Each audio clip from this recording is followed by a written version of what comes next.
damai sejahtera dan anugerah yang melampaui segala akal budi, kiranya menerangi hati dan pikiranmu di dalam Kristus Yesus Tuhan kita. Amin. Horas.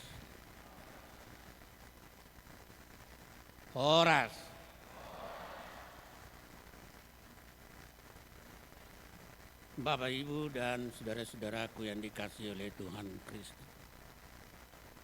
Firman Tuhan yang ditetapkan untuk kita di pagi hari yang indah ini, yaitu dari kitab Keluaran pasal 16, mulai dari ayat yang kedua sampai ayat yang ke-8. Saya akan bacakan mulai dari ayat 1. Keluaran pasal 16 ayat pertama sampai ayat yang ke-8. Setelah mereka berangkat dari Elim, tibalah segenap jemaat Israel di padang gurun Sin yang terletak di antara Elim dan Gunung Sinai pada hari ke-15 bulan yang kedua sejak mereka keluar dari tanah Mesir. Di padang gurun itu bersungut-sungutlah segenap jemaat Israel kepada Musa dan Harun dan berkata kepada mereka,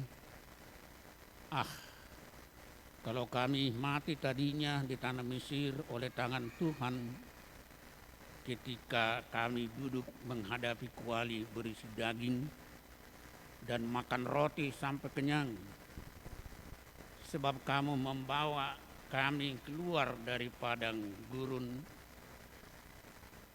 padang gurun ini untuk membunuh seluruh jemaah ini dengan kelaparan.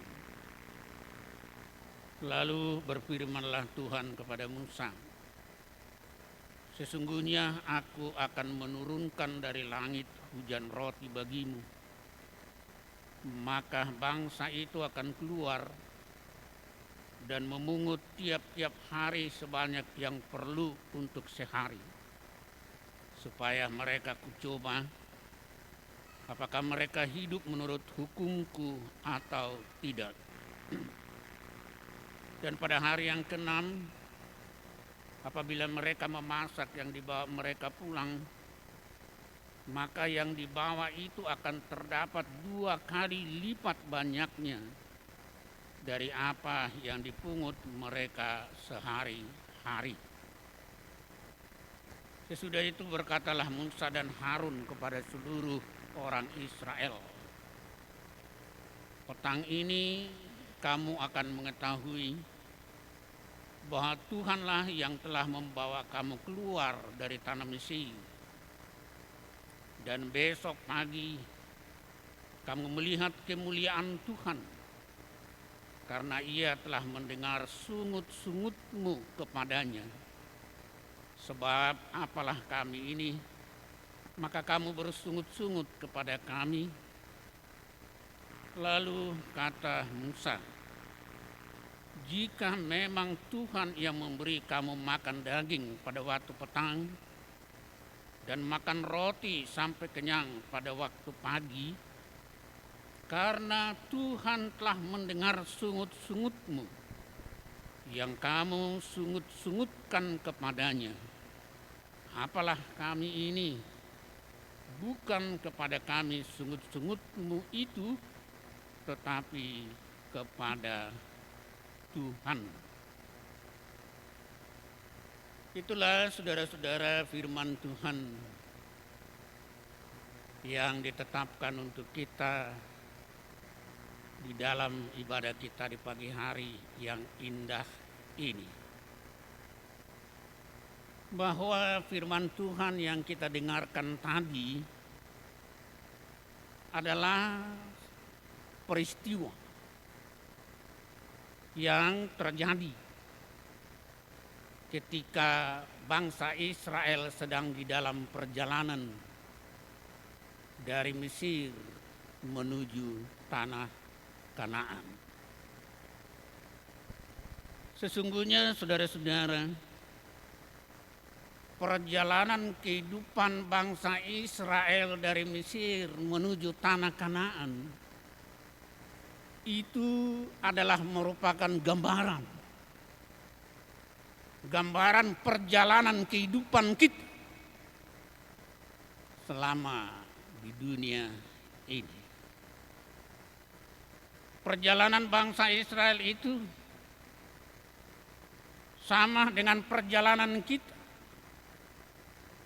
di mana di dalam perjalanan itu mereka sering menghadapi berbagai tantangan. Di dalam perjalanan itu mereka sering menghadapi berbagai peristiwa. Kadang mereka menjalani jalan yang licin, kadang jalan yang berliku-liku, kadang jalan yang naik turun, kadang jalan yang berbatu-batu. Perjalanan itu saudara-saudara tidak gampang. Bahkan sering tidak hanya jalan yang licin, naik turun, terjal dan lain-lain. Tapi mungkin mereka itu akan menghadapi tantangan-tantangan yang lain. Mungkin mereka haus. Mungkin mereka kelaparan. Mungkin di tengah-tengah perjalanan itu ada yang sakit, ada yang lemah.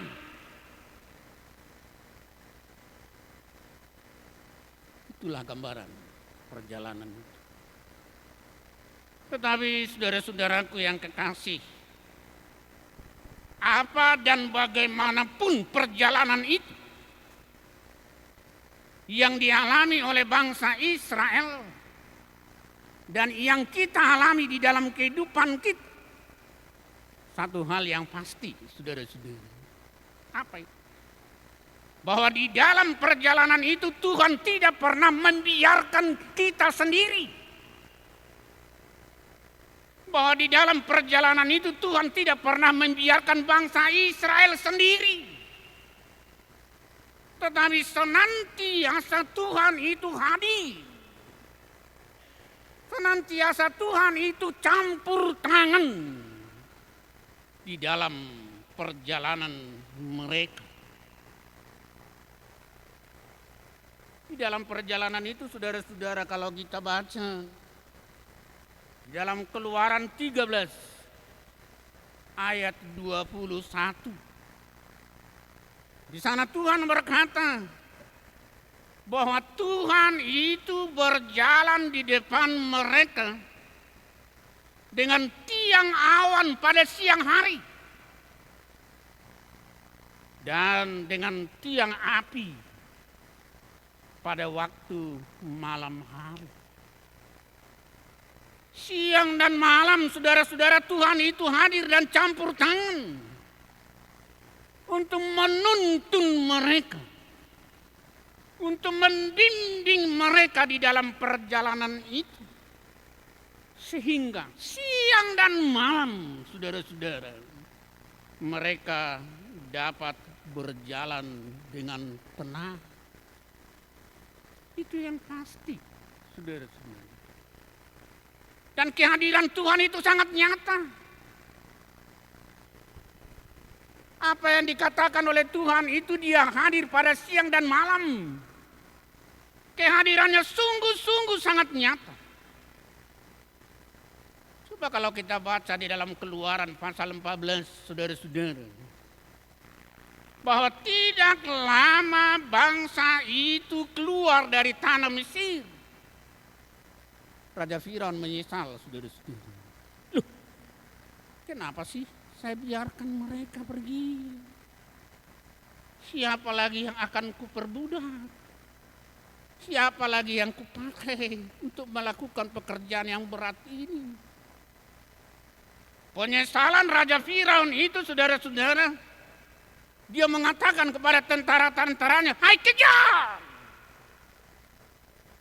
Bawa mereka pulang." Dengan perlengkapan senjata kuda, saudara-saudara, tentara-tentara Raja Firaun mengejar bangsa itu. Ketika bangsa Israel menoleh ke belakang, mereka sungguh-sungguh ketakutan, saudara-saudara. Karena mereka lihat di belakang mereka tentara daripada Raja Firaun yang siap untuk membunuh mereka. Tetapi mereka mau melarikan diri, saudara-saudara, menyelamatkan.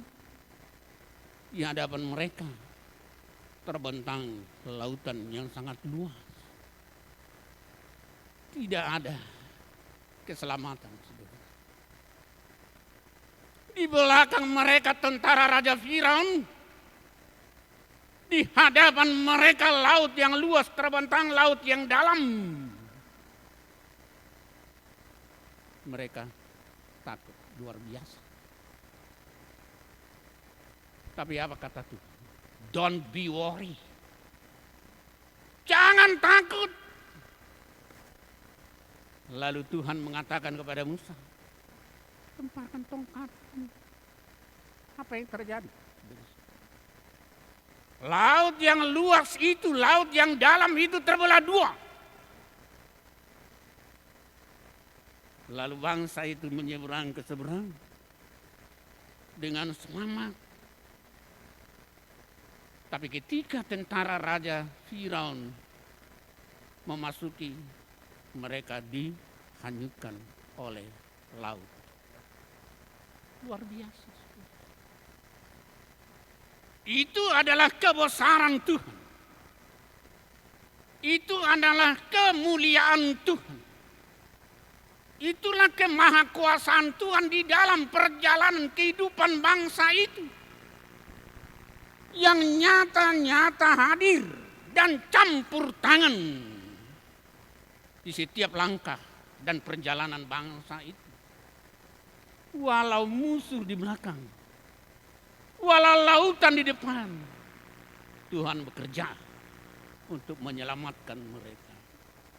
Mukjizat seperti itu sering kita alami di dalam kehidupan kita. Amin, saudara. Kebesaran Tuhan, kekuasaan Tuhan untuk menyelamatkan kita di dalam perjalanan kehidupan kita, itu sangat sering terjadi, saudara-saudara. Sama seperti apa yang dilakukan oleh Tuhan kepada bangsa Israel itu. Tidak lama, saudara-saudara, ketika bangsa itu sudah di seberang melewati Laut Tibereu itu, maka mereka sampai ke tempat yang disebut dengan Marah. Di sana tidak ada air, saudara-saudara. Kalau kita baca mulai dari ayat 14, tidak ada air di sana. Adapun air sangat pahit, tidak bisa diminum. Lalu mereka bersungut-sungut, bagaimana bisa kami minum ini, air ini sangat pahit. Sekali lagi Tuhan berkata kepada Musa, don't be worry. Lemparkan kayu itu ke sana. Lalu air itu berubah, yang pahit menjadi manis. Betapa banyak mukjizat itu. Yang pahit pun bisa dibikin manis, saudara-saudara. Itu karena kuasa. Sama seperti itu perjalanan kita. Hati-hati. Sama seperti itu perjalanan kita. Amang Tahaya. Sama seperti itu perjalanan kita. Tuhan itu hadir. Tuhan itu campur tangan. Setiap langkah, setiap perjalanan kita. Tapi apa yang terjadi? Apa yang terjadi? Kita sering lupa, saudara-saudara. Kita sering abai betapa Tuhan itu punya kuasa. Itulah firman Tuhan tadi. Mereka bersungut-sungut. Dan mereka mengatakan kepada Musa, "Loh, kenapa engkau bawa kami ke sini? Kamu membunuh kami di sini. Coba dulu kami waktu di Mesir. Di sana banyak daging di dalam kuali. Di sana banyak roti. Tetapi kau bawa kami ke sini supaya kami mati di sini." Wih, marungut-ungut talai. Lupa akan kuasa Tuhan. Lupa. Tidak ada makanan di sini. Kami akan mati di sini. Lalu Tuhan mendengar sungut-sungut mereka. Musa, Harun, besok saya akan memberi mana kepada mereka. Dan biarlah mereka mengambil mana itu cukup untuk sehari. Supaya saya melihat apakah mereka taat akan hukumku atau tidak. Lalu diberikan Tuhan kepada mereka. Musa dan Harun berkata, "Loh, sebenarnya bukan ke kami engkau bersungut-sungut, apalah kami. Sebenarnya sungut-sungutmu itu adalah kepada Tuhan sendiri. Dan Tuhan akan memberi mana, akan memberi makanan. Supaya engkau tahu, kalian tahu, bahwa Tuhan telah mendengar sungut-sungutmu. Dan Tuhanlah yang membawa engkau keluar dari tanah Mesir." Bersungut-sungut, saudara-saudara. Waduh, nangin narwaku. Juk nai songoni tate. Kita lupa, kita abai tentang kemahakuasaan Tuhan yang membimbing kita, yang menuntun kita, yang memelihara perjalanan kita. Sehingga kita sering bersungut-sungut. Amak tahiyati. Saudara-saudaraku yang dikasihi oleh Tuhan Yesus Kristus. Sungut-sungut, marang ungut-ungut, itu adalah sebagai ciri atau bentuk ketidakpercayaan atas kuasa dan pemeliharaan Tuhan di dalam kehidupan kita. Jadi mulai marungut-ungut kita, ahama panganon nami, ahama inumun nami, ahama pakeon nami, hapa patar ni nahurang hapor siaw. Di Padonganion dot Pangaramotion di Debata. Kalau seseorang itu bersungut-sungut, itu adalah ciri kekhawatiran. Itu adalah ciri ketidakpercayaan akan pemeliharaan Tuhan di dalam kehidupannya. Yesus pernah berkata, saudara-saudara, kalau kita baca di dalam Matius pasal 6, mulai dari ayat yang ke-25. "Saudara-saudaraku," kata Yesus, "janganlah engkau khawatir akan hidupmu, tentang apa yang hendak engkau makan, tentang apa yang hendak engkau minum, tentang apa yang hendak engkau pakai. Bukankah hidup itu lebih penting daripada makanan? Bukankah tubuh itu lebih penting daripada pakaian? Hei, lihat dong burung-burung di udara. Lihat dong burung-burung di udara itu dipelihara oleh Tuhan. Mereka tidak bekerja. Bukankah engkau lebih berharga daripada burung-burung itu? Kan Tuhan memelihara engkau.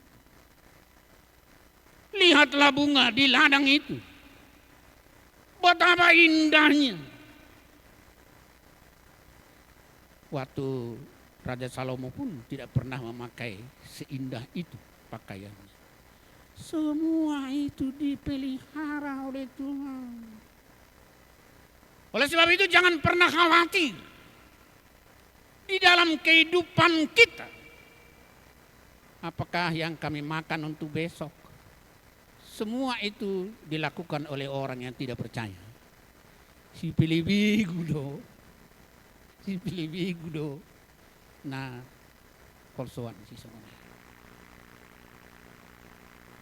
Sungut-sungut saudara-saudara, itu adalah bentuk ketidakpercayaan. Adalah bentuk rasa kekhawatiran di dalam kehidupannya. Marilah. Melalui firman ini kita diajar. Supaya kita akan percaya bahwa Tuhan itu memelihara kehidupan kita. Yang kedua, saudara-saudara, sungut-sungut itu adalah ciri dan bentuk betapa susahnya bersyukur. Betapa sulitnya mengucapkan terima kasih kepada Tuhan. Dan betapa kita tidak pernah merasa cukup di dalam kehidupan kita. Jadi malu-malu tunggu jolma. Nakin na perjulu hatarida ni nasoporsia doi di pangaramutian di mata. Khawatir. Nabaduahon malu-malu tunggu jolma. Hataridan ni nasodibote do madok mauliate. Jala nasohyai bana merasa cukup. Kenapa tadi dikatakan dalam firman tadi? Mereka mengambil makanan secukupnya untuk sehari. Secukup. Jangan diambil di luar itu, saudara-saudara. Jangan diambil. Tapi makanan sehari yang secukupnya itulah yang diambil. Supaya saya mencobai mereka. Apakah mereka mentaati hukumku atau tidak? Kalau kita baca ayat ini terus sampai akhir, bangsa itu ada yang khawatir, ada yang mengumpulkan banyak. Ada yang mengumpulkan banyak, saudara-saudara. Kalau kita baca dalam ayat 20 ya, yang mengumpulkan banyak itu, makanan dan mana itu menjadi busuk, berulat dan bau. Gimana membuat gudang?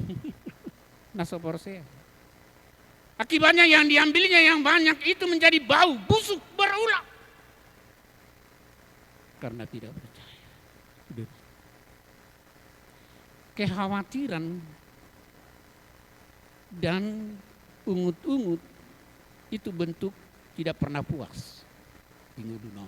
Hidung nguduk tahu anak kadungan.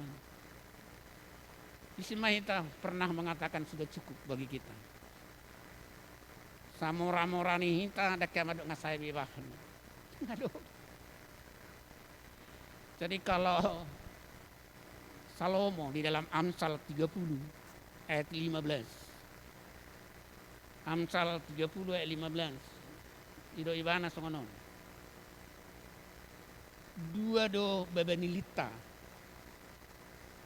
Tolu do naso habutong.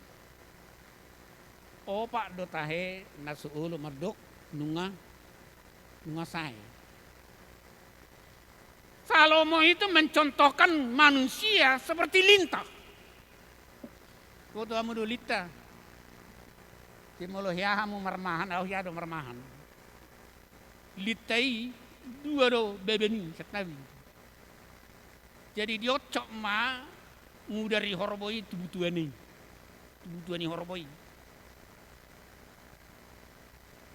Jadi ada ngolo di tema dok saya dah. Sampai puleng butuano.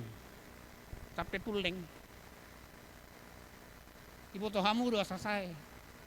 Jule putas do butuani. Itu luar biasa. Jadi lita hidang ngolo mandok saya. Terus do diocok. Jala saya bana jule putas butuhan. Siapa sih dari antara kita manusia yang sudah pernah merasa cukup? Nah saya bilang, contoh bagi kita Filipi, Paulus, kalau kita baca dalam Filipi 4 ayat 11, Paulus berkata, aku belajar mencukupkan diri di dalam segala hal. Belajar mencukupkan diri di dalam segala hal. Nah Bapak Ibu dan saudara-saudaraku yang dikasihi oleh Kristus, firman Tuhan hari ini yang disampaikan kepada kita, yang pertama bahwa jangan pernah khawatir di dalam kehidupan,